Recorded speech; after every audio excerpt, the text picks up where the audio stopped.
Right ఇక details చూస్తే సంగారెడ్డి జిల్లాలో సైబర్ మోసాలకి మరో యువకుడు బలయ్యాడు. సంగారెడ్డిలో ఉంటున్న అరవింద్ సాఫ్ట్వేర్ ఉద్యోగం చేస్తున్నాడు. టెలిగ్రామ్లో వచ్చిన లింక్ ఓపెన్ చేసి వర్క్ ఫ్రం హోమ్ ఎంచుకున్నారు.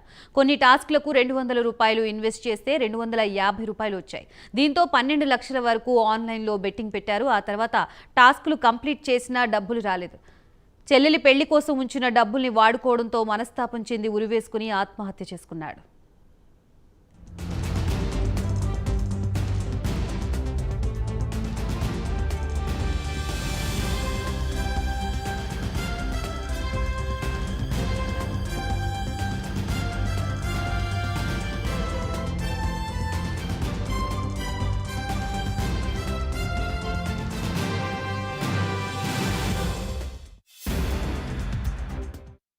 సంగారెడ్డి జిల్లాలో సైబర్ మోసాలకి మరో యువకుడు బలయ్యాడు. సంగారెడ్డిలో ఉంటున్న అరవింద్ సాఫ్ట్వేర్ ఉద్యోగం చేస్తున్నాడు. టెలిగ్రామ్లో వచ్చిన లింక్ ఓపెన్ చేసి వర్క్ ఫ్రం హోమ్ ఎంచుకున్నారు. కొన్ని టాస్క్లకు ₹200 ఇన్వెస్ట్ చేస్తే ₹250 వచ్చాయి. దీంతో 12 లక్షల వరకు ఆన్లైన్లో బెట్టింగ్ పెట్టారు. ఆ తర్వాత టాస్క్లు కంప్లీట్ చేసినా డబ్బులు రాలేదు.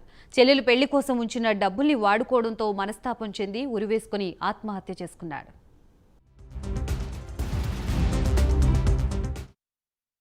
అరవింద్ మా అన్న కుమారుడు అవుతాడు.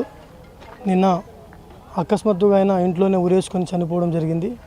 ఈ ఆన్లైన్ గేమ్ దాంట్లో గేమ్ ఆడి ఆయన డబ్బులను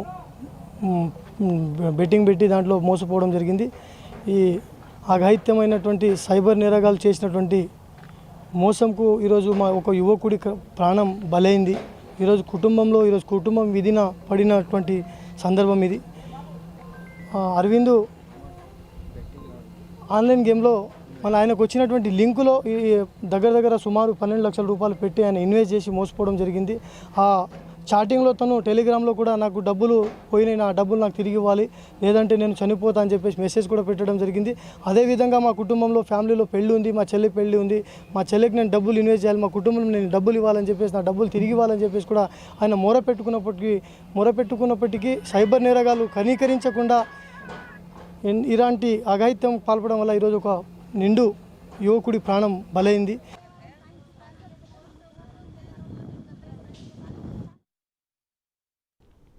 రైట్ ఇదే అంశానికి సంబంధించి మరింత సమాచారాన్ని మా ప్రతినిధి యాదగిరి అందిస్తారు. యాదగిరి చెప్పండి, ఆన్లైన్ యాప్లతో మోసాలు పాలై సంగారెడ్డి జిల్లాలో సైబర్ మోసాలకి మరో యువకుడు బలైనట్లుగా తెలుస్తోంది. దీనికి సంబంధించి కంప్లీట్ డీటెయిల్స్ ఏంటి? గాయత్రి, సైబర్ నేరగాల ఉచ్చులో చిక్కున్నటువంటి ఒక యువకుడు ఆత్మహత్య చేసిన సంఘటనలో చేసుకుంది. అయితే ఏదైతే టెలిగ్రామ్ యాప్ లో వచ్చినటువంటి ఒక మెసేజ్ ఆధారంగా క్లిక్ చేసినటువంటి అరవింద్ అనే వ్యక్తి దాంట్లో ఒక బెట్టింగ్ పెట్టింది. అదైతే అది ఒక గేమ్ టాస్క్ ఇచ్చింది. అది సైబర్ నేరగాలు ఒక టాస్క్ మెసేజ్ ఇచ్చారు. ఆ మెసేజ్ క్లిక్ చేసినటువంటి అరవింద్ అనే యువకుడు దాంట్లో గేమ్ ఆడడం మొదలుపెట్టాడు. దాంట్లో దాదాపుగా మొదట ₹250 నుంచి మొదలుపెట్టినటువంటి ఆ యువకుడు దాదాపు ₹12 లక్షల కూడా ఆ గేమ్ లో భాగస్వాములు అవుతూ దానిలో గేమ్ ఆడుతూ మరిన్ని డబ్బులు వస్తాయన్నటువంటి ఆశపడి ముందుకెళ్లిన నేపథ్యంలో ఆ పూర్తిస్థాయిలో మోసపోయినటువంటి సంఘటన చేసుకుంది. అది ప్రధానంగా ఏదైతే దాదాపు ₹12 లక్షలు కూడా మోసపోయినట్టుగా సైబర్ నేరగాలు ఊబిలో పడి మోసపోయినట్టుగా పోలీసులు గుర్తించారు. మనస్తాపానికి గురైనటువంటి అరవింద్ అనే వ్యక్తి ఉరివేసుకొని మృతి సంఘటన ఆలస్యంగా వెళ్ళలోకి వచ్చింది మనం చెప్పాలి. అది ప్రధానంగా ఎప్పటికప్పుడు పోలీసులకు సంబంధించి అధికారులు అంతా కూడా సైబర్ నేరగాల ఉచ్చులో పడదని చెప్పి ఎప్పటికప్పుడు హెచ్చరిస్తున్నప్పుడు కొంతమంది ఆ యొక్క వాళ్ళ యొక్క ఉచ్చులో పడేటువంటి పరిస్థితి మనం చూస్తా ఉన్నాం. ప్రధానంగా ఈ రోజు ఏదైతే అరవింద్ యొక్క మృతి చెందిన సంఘటనలు చూసుకుంటే చాలా ఫ్యామిలీ బ్యాక్గ్రౌండ్ కూడా చాలా కనిపిస్తుంది. వచ్చే వాళ్ళు ఏదైతే అరవింద్ వాళ్ళ సిస్టర్ మ్యారేజ్ ఉంది, ఆ సిస్టర్ మ్యారేజ్ సంబంధించిన అమౌంట్ కూడా ఏదైతే అరవింద్ అకౌంట్ ఉండడం అనేటువంటిది అంటే ఉండడంతో బెట్టింగ్ ఉపయోగించడంతో పెళ్లి సమయం దగ్గర పడుతున్న నేపథ్యంలో మనస్తాపానికి గురైనటువంటి అరవింద్ ఆత్మహత్య అంటే ఉరేసుకుని ఆత్మహత్య చేసుకోవడం జరిగింది.